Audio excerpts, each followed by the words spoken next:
Hey there, crafty friends. It's Tina the Scrappin' Rabbit. Thanks so much for stopping by my channel today. In this video, I'm going to be creating a couple of clean and simple cards featuring this adorable stamp set from the Not Too Shabby shop. It is made by Sunny Studios. It's called Meow and Furever. So many cute images and sentiments. So let's go ahead and get started. I decided I wanted to work with a heart cutout, so I'm going to grab a stitched heart die from the Newton's Nook Heart Frames die set, and I'm going to cut out a heart using some Bristol Smooth paper. I prefer Bristol Smooth anytime I'm going to do any kind of ink blending, and that's what I plan on doing with this project. I'm going to grab some Distress inks in pink, picked raspberries, spun sugar, some dried marigold, and squeezed lemonade, and I'm just going to use my little foam blender brush to dab on some of that color. I'm going for an ombre effect, and I was thinking along the lines of the first three colors of the rainbow. So at this point, I'm not really sure what I'm doing, but I'm just inking on some of this ink. Now you can do the inking before you actually die cut out your heart. I did it both ways, and I didn't really find much of a difference other than when I inked first before I die cut, I did have to go over with a little bit more ink. Now I do prefer the Distress inks over the Distress oxides, although it would have been much quicker using the oxides, but I do love the colors with the regular Distress inks. I do prefer those. So I'm just going over a second time. I did add some spiced marmalade in there because I felt the dried marigold was not as rich as I was looking for. Finishing up that second coat. And then once I have my hearts colored, I will have two hearts and two little kitties colored to create two clean and simple cards. I love those little kitties, and I love doing the little calico and the orange tiger stripes on there. And now I'm going to grab a scalloped rectangle die. This is from the My Favorite Things blueprints. I don't remember which number it is. I've had it in my stash forever, and it's one of my favorite card dies. I cut it out a couple times in white cardstock for both of my cards. And then now configuring the clean and simple layout, I'm going to grab some black cardstock to stamp my sentiment. Although this set was released around Valentine's Day, there are sentiments that you can use year-round, and so I'm choosing the You're Furbulous sentiment, which I think is just adorable.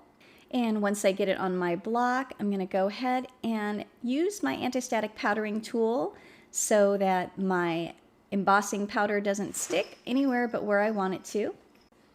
Heat embossing is a way to really step up your card making to the next level. If it's not something that you're comfortable doing, I do highly recommend it. And I'm just using a piece of scratch paper and some Gina K white embossing powder. And then once I get enough over on my sentiment, I'm going to go ahead and tap off the excess. One of the things that I like to do is I like to let my heating tool run for quite a few seconds to get it nice and hot before I actually heat my paper, because that way it'll melt much quicker, and then you don't have the warping and the bending.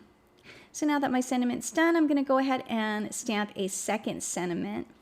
I do like the Meow You Doing stamp, so I'm going to go ahead and stamp my second sentiment the same way as the first.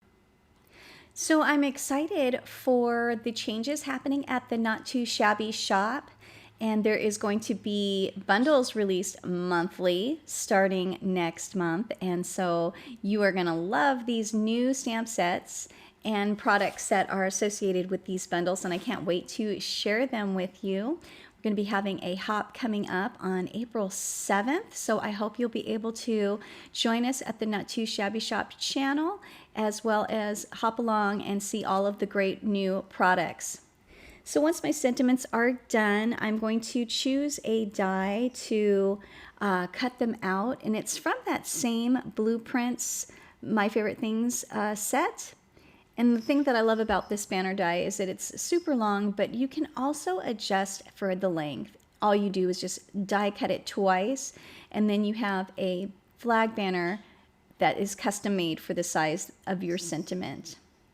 So I want to go ahead and pop up these elements using some double-sided foam tape, which is one of the things that I like to do to add a little bit of dimension.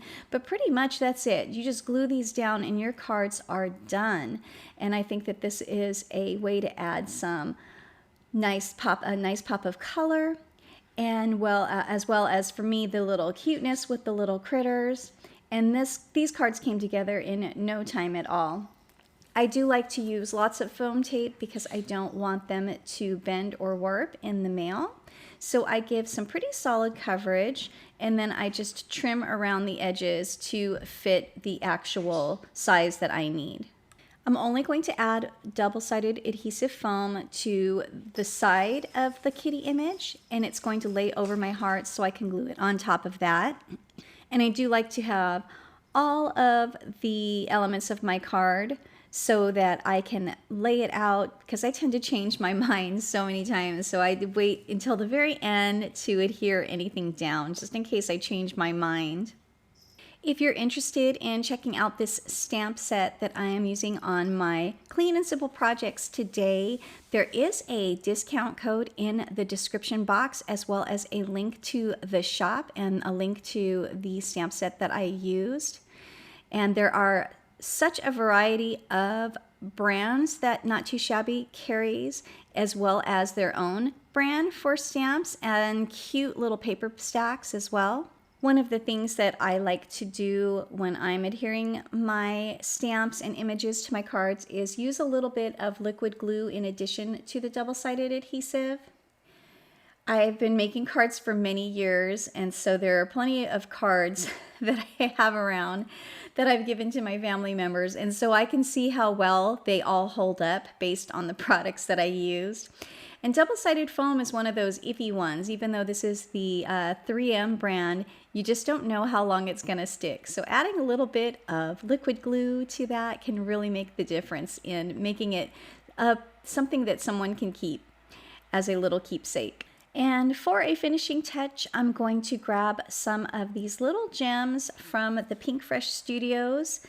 And I chose the little pink ones, and I'm just arranging them. I'm only going to add 3 to each card.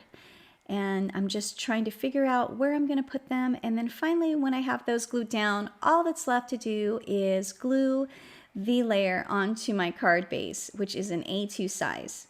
And I'm going to go ahead and smooth out that glue with the bone folder, because sometimes the glue will leave little ridges. And that completes both of my Clean and Simple cards for you today. Thanks so much again for stopping by my channel. I hope you like this clean and simple style of crafting, something quick and easy that you can do when you're in a pinch. Don't forget to check out the links in the description box below.